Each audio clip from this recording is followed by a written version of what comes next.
Good evening, Lizzie boys, and welcome back to my channel. Today, I feel like ranking the Monster High movies because I would do every doll ever. I've found a tier list that actually has every doll ever, but we would be here for a very long time if I did that. So I'm thinking I'm going to look into how to make my own tier list where I'll sort the dolls by line.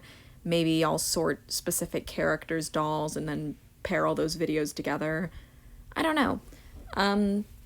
It would be fun to rank individual dolls, though. I'd like to, rank all the Toralei dolls, all the Claudine dolls, all the Draculaura dolls, stuff like that. I think it could be a fun little experience. But for now, we are going to be doing the Monster High movies. So, I found this tier list, and I think it looks pretty good as is. So I'm just going to go by ranking the movies in the order that they appear here. One thing I'm going to do, though, is I'm going to add a row below. And we're going to make this F tier, because with these kinds of tier lists, you always need an F tier, honestly. So, let me make sure this thing's actually recording my voice. Okay, this thing has been recording my voice, I just had to make sure. But, yeah, with that, let us begin. First up is Freaky Fusion, which I'm gonna be honest, I haven't watched Freaky Fusion in a while. This movie was alright. I don't know, I'm gonna stick it down here, just so I can talk about it first. Freaky Fusion was interesting. I remember being weirded out by the concept of two characters fusing together, but, I mean, I guess that's exactly what the movie's supposed to be. It's a weird, out there concept. I'd say that the stuff with, Dr. Frankenstein was the most interesting thing, Frankie's grandfather, because, well, Dr. Frankenstein, he made her dad, and then her dad made her. So, that's how it works. Oh, by the way, original gen Frankie uses she, her, so that's why I'm saying she, her. Sorry. I'm all there for the headcanon of Frankie just being non-binary across all generations, though. I'm non-binary, so I think it's cool. But yeah, for the sake of consistency, since Frankie used to go by she, her, I'll just refer to her as she, her in this video. I'll stick this movie in A tier. I liked it. The stuff with Frankie's family was probably some of the most interesting stuff. I liked the lore that was established with the school itself. I'll admit that's one of the reasons I didn't like the reboot, because the lore of the school being 200 years old just kind of disappeared, and that was weird. So, A tier for the lore. Next up is Haunted. And maybe I'm biased, but I really liked this one. The plot with the Red Lady, the principal of the school, being the villain, was really interesting. She was giving all her students detention chains because she got all these chains from her own crimes or something. I don't know, she probably killed people. And then she, became a ghost because they killed her. I don't know. I forgot the lore. All I know is that I did like this movie a lot. And the dolls that came with the line are definitely some of my favorite movie-based Monster High dolls. They just look so good, you know? So, easy S tier for me. The dolls were great. Freaky Fusion had some okay dolls. I'd say I liked the fusions most. I forgot to touch on the dolls when I was talking about Freaky Fusion.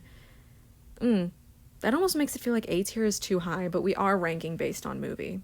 So, any bias I have, that's on me. I liked Haunted a lot, though, so I do think S tier is fitting for it. Next up is Boo York, Boo York, a monsterific musical. Probably gonna drop that into A tier. I watched Boo York recently, so it's one of the movies I have the most memory of. And not gonna lie, some of the stuff that happens in this movie doesn't really make sense. I liked the movie, but I feel like the stuff with Caddy's voice getting taken happened way too close to the end of the movie, and it did not last long enough for me to care about that conflict. We got one song about it where Toralei was using Caddy's voice to sing on Broadway, and how did she even get a show on Broadway that easily? And then Luna comes in and she's singing in the exact same voice as Toralei because they only got one singer for this movie. That's one of the other disappointing things about Boo York. All of the voices are the same. Empire is good, though, even though Nefera sounds like everybody else. Nefera was also really weird in this movie. She was much whinier and brattier. She acted like a little kid. I would have thought she was, younger than Cleo, but No, Nefera's the older sister. I could have sworn she was more mature in the other appearances that she's had, like in the cartoon and the webisodes, but I guess not. I don't know. Also, Operetta did not need a doll for this movie. She was utterly pointless in the movie. I did not like Operetta in this movie because she had 2 lines. I don't get why Operetta got a doll and Seth didn't. Seth should have had a doll, Pharaoh. Apparently he was supposed to get a doll with Caddy, and honestly, the fact that they scrapped him is such an L decision. Terrible decision. Next up is Great Scarier Reef, and that's an F tier because, holy shit, the pre-established lore that they threw out for the sake of making this awful movie. It's astounding. So the plot of this movie is that Laguna is scared of dancing on stage. She used to love dancing, but now she has horrible stage fright. Except, Laguna was literally in dance class. The Monster High Line dance class. I'll put pictures on the screen. She was in that 5-pack with her boyfriend, Gil. And they were dancing together in the box. She was in the dance class episodes. She was in dance class. In this movie, her fear is so extreme that Gil seeing her dance on stage causes her to freeze up and make a funny, silly face. Also, this movie belongs in F tier for coining the term monster meme. Just say meme. If you have to have memes in your movie, just call it a meme. You don't need to put monster in front of it. It's not even a pun. It's not even clever. So, F tier. Oh, also Kala is one of the ugliest Monster High characters. Her design is bad. I didn't like Perry and Pearl. They had, no relevance to the plot. Posey is probably the only good new character introduced in this movie, but she was kind of pointless and didn't help out that much. And then, when they get sucked into the pool at Monster High for some reason, she's fighting with Toralei or something. Laguna's, fighting with Toralei because Toralei, recorded her dancing and she got embarrassed, and it was an L move on Toralei's part, I guess, but that's just how she is. Sorry, I had to cut the feed because my parents were calling me downstairs. I need to move out. As I was saying, though, a lot of beats in the plot make no sense. And then the movie, Kala is a huge bitch throughout the entire movie. I'm not gonna sugarcoat it. She is a bitch. She's a horrible person. She's so mean to Laguna, just because Laguna, for this one segment in the movie, that for no reason is 2D animated. I guess they didn't want to make new 3D models for Kid Laguna. Oh, also Laguna's family members are ugly as hell. Her little sister Kelpie looks horrible. Her father is ugly as well. I don't know. But basically Kala's whole motivation for hating Laguna is that Laguna's not a 4-armed freak like she is. So, oh my god, I'm so mean. Basically the whole motivation for Kala hating Laguna is that Laguna's dad is not a kraken like hers, and everyone's afraid of her dad. So she summons her dad like a weapon to chase Laguna around and try to destroy Monster High.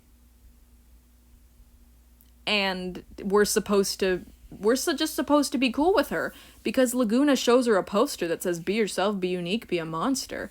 And then Kala's like, "Really? You guys you're not mad at me that I tried to destroy the school?" And they're like, no, you're fine. That's fine. We've had worse things happen. But they haven't. So, yeah. It's just not good. It's just not a good movie. Next one's not very good either. It's Welcome to Monster High. I'm putting it a little above Great Scarier Reef.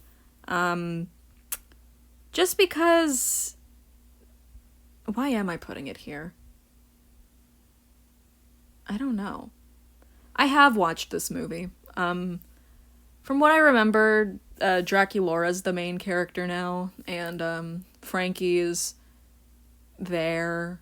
I don't remember how they meet, but the one major thing I don't like about this movie, other than the fact that it comes from the reboot, is that, well, they decide to write over the lore established by Freaky Fusion and make it so that Frankie and Draculaura founded Monster High.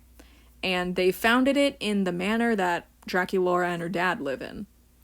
So they introduced the dormitory system, which I do like the idea of Monster High having dorms. I think that's a cute idea. They're using that in the live action movie from what I've seen, because we saw a shot of Cleo in her bathrobe. I haven't watched the movie, definitely haven't, because why would I? I actually haven't watched it, I don't care. But, yeah, I don't know, Ari Huntington's human design was ugly as hell, too. Just really boring. I don't know. It was a weird movie, actually. We're moving that back down to F tier. I didn't really like it. Claudine was kind of boring in the movie, too, and they tried to set something up between her and some fish dude. They love trying to make this character who's never shown any interest in date people. I'm personally very into the Claudine lesbian headcanon. I love that. The creator supports it. He's never explicitly stated it was canon, unfortunately, but he does support it heavily, and he even used the hashtag Claudine's a lesbian. But, I don't know. I'd rather her not date anyone than date a dude, so that's how I feel. But yeah. The next movie is Electrified, and I'm also going to stick this in F tier just because the designs are butt ugly. I've never seen this movie. I do not care about this movie. I am never going to watch this movie. Maybe someday if I'm bored enough. I don't know. I haven't seen this movie though, but it's reboot, so it goes into F tier. Next up is New Ghoul at School. Probably a B tier just because it's kind of short. But New Ghoul at School was a great starting point for Monster High. It's when Frankie first goes to the school and meets everyone. We get some really cute establishing shots for each character. And I used to reenact this all the time with my Bratz dolls. I used Rock Angel's Chloe as Cleo, because they both have streaks in their hair. And I was not aware that Monster High dolls existed, because if I was, I would have bought them all. I would have been collecting since it started. But instead, I started collecting in 2012 because that was when I first found out that, oh my god, this show has dolls. But yeah, it's a good starting point, so B tier. I really liked the part at the end with Dawn of the Dance, though. The Dawn of the Dance outfits will forever be some of, the best outfits Monster High's ever produced, some of the best dolls. I love them. Next up is Fright, which I'll always be confused why this one is 3D cover, but it's 2D animated. Another B tier.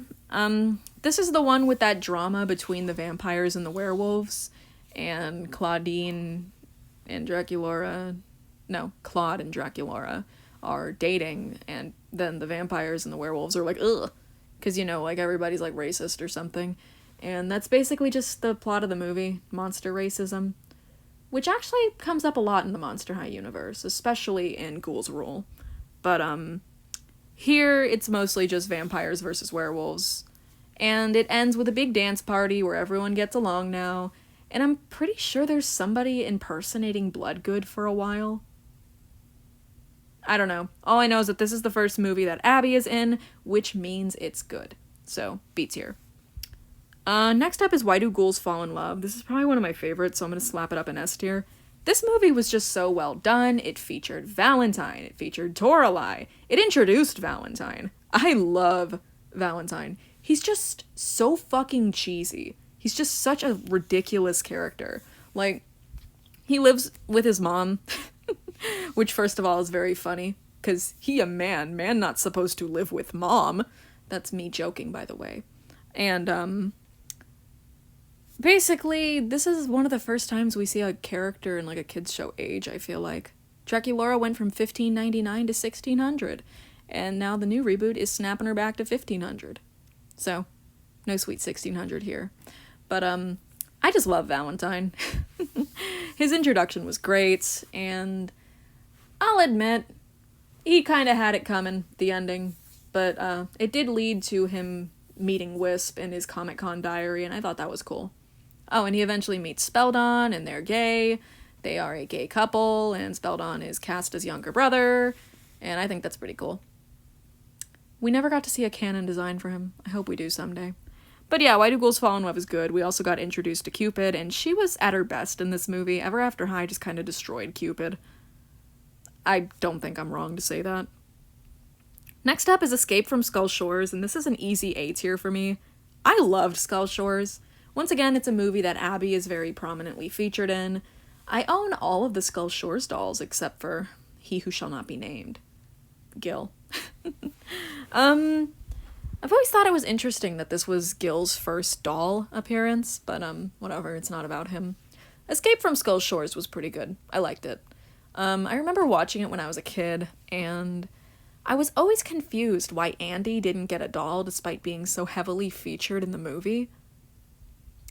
I've also always thought it was strange that Escape from Skull Shores never got any deluxe doll releases.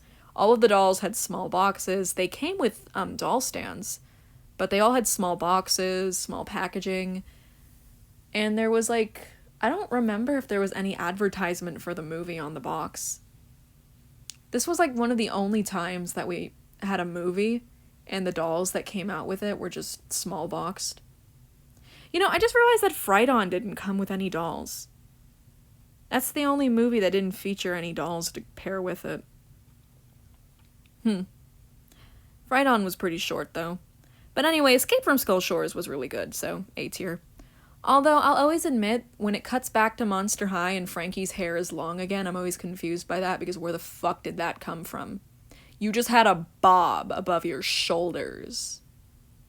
I guess she gets extensions, I don't know. Next up is Friday Night Frights, and I might be a little biased, but this is an S tier for me. This movie introduces Rebecca, and I adore Rebecca. She's one of my favorite Monster High characters.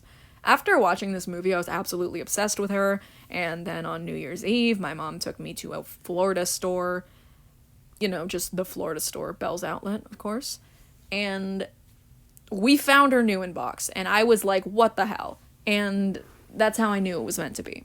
And I currently own all of Rebecca's dolls, except for her Ghouls Alive one, so I think that's pretty cool. I love Rebecca. This movie was overall just pretty good. They randomly gave Toralei a boyfriend, though, and that's probably one of the weirdest things about the movie. She just, mentions that she's dating this gargoyle dude, and then he never returns. I don't even think they gave him a name. But he's like, oh yeah, this is also where Rochelle gets introduced. She went to a different school, and she wore, a helmet for most of the movie, and then she got all mad with her French accent, and she's like, I am leaving this team. I don't know how French people talk. My throat is so dry right now. I need to drink something. Holy shit. Lord have mercy. Sorry, I've been watching that Elvis video a lot where he goes, Lord have mercy, then sticks a microphone in his mouth and goes wow. It's so stupid. But, yeah. Friday Night Frights is a pretty good movie. Next up, we get to Ghoul's Rule. Whoa. I just exposed myself. Probably an S tier. Ghoul's Rule had one of the most cohesive plots and best lines to pair with it. The Ghoul's Rule dolls are absolutely gorgeous. I own all of them, actually. I do need an extra Claudine, because mine is in box, but, I love the Ghoul's Rule dolls. They're so nice. The movie was interesting, too.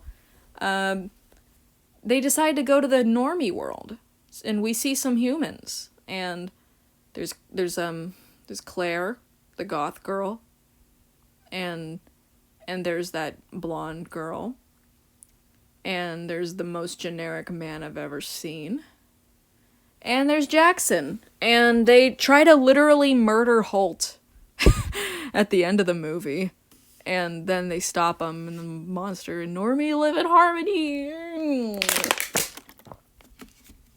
Can my throat stop being so fucking dry? Damn. My point is that movie's good, though. Next up is Scaris, and I'm putting a lot of these in SD. I love Scaris. Scaris was so good. Yeah, I just really liked Scaris a lot. It was the first Monster High movie I ever watched, I think. No, the first one I ever watched was the first one. Scaris was one of the first ones that I watched once I actually started collecting, though. It got me obsessed with Jennifer. I absolutely had to have her. My friend took me to like every store looking for her, my friend and her dad, and we didn't find her. So she was like, "Oh, I'll give you mine." And I was like, "No, it's fine." My mom's like, "Yeah, no, I'll just order it for you on Walmart." Because, you know, I forgot that ordering stuff online was a thing. Yeah, I wasn't very bright as a child. I'm still not very bright, but I pretend to be. This movie basically is about Claudine going to France. Scaris, because they couldn't think of a monster pun for France. Franks. I can't think of anything. Yeah, I don't blame them. But they go to Scaris, and we're introduced to some white girl, white ghost lady. I don't remember her name, but she's the bad guy, and she's had Rochelle's boyfriend in the basement for like I don't know how long, but a pretty damn long time, because she was flirting with Deuce. She thought he was dead. But he's in the basement, and she was gonna trap Claudine in the basement too. The catacombs, and they were gonna be her designers, so she could use their designs, because she's not actually a designer, she's just a bitch. And Jennifer and Skeleta are there too, and they're cool. Jennifer turns a sword into a belt, and yeah, that's the movie. And Katrine is in the background the entire time. We see her drawing stuff. I didn't think she was gonna get a doll, but she did. And then she starts talking in the episodes, and then we never see her in another movie again. God, my throat. It hurts to talk. Next up is 13 Wishes, and I'm sorry, but it's another S tier. I really liked this one. God, I'm too nice to these movies. The next one's probably an S tier too. So here are my final rankings. This video ended up longer than I expected, but that's just how it is, I guess. Overall, Monster High movies are good. When I compare them to like other doll media movies, I feel like Barbie movies were also pretty good. But I do feel like Monster High made some of the best movie tie-ins, honestly. Like, I liked Bratz movies as well, but let's face it, a lot of them are scatterbrained as hell, but so are these. I'm not saying that these aren't scatterbrained as well. I guess I'm just more nostalgically tied to them because I'd always watch them as they came out. When Fright's Camera Action was first announced, I remember like looking it up, trying to watch it. No, that's not my memory. That's my best friend's memory. I'm stupid. That's a memory that my friend Camilla shared with me. Why did I think it was mine? I'm so dumb. I do remember pirating that movie though, because I missed it airing on Nickelodeon, and my mom didn't want to pay $20 for me to own it on DVD. So, I pirated it. But now I have it. I got it at the thrift store. I'm looking at it right now. I need to watch that again. But yeah, Monster High movies, thanks for watching video. Leave suggestions for next one. You want me to rank Bratz movies? I'll try. You want me to rank, I don't know, just suggest something. Bye.